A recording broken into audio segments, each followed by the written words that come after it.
Ci troviamo oggi nel refettorio monastico del comune di San Benedetto Po. Ospita la meravigliosa mostra di Lanfranco, occasione stupenda per poter finalmente ripartire.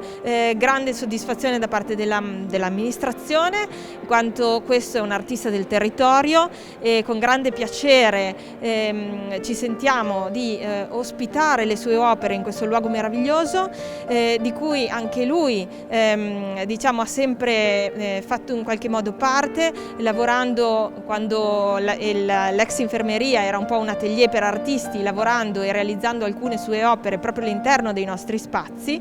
Io ho avuto l'occasione da ragazzina di andarlo a vedere, quindi per me è doppiamente un onore averlo qui.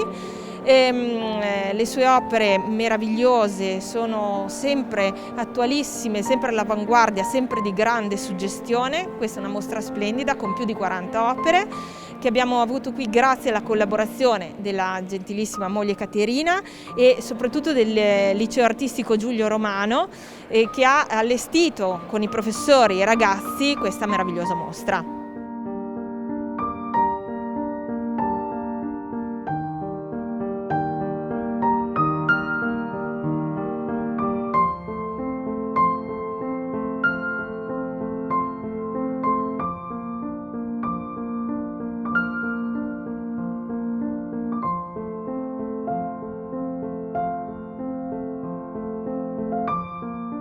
Il liceo artistico Giulio Romano di Mantova da anni si occupa di un progetto che si chiama Arte in Torre.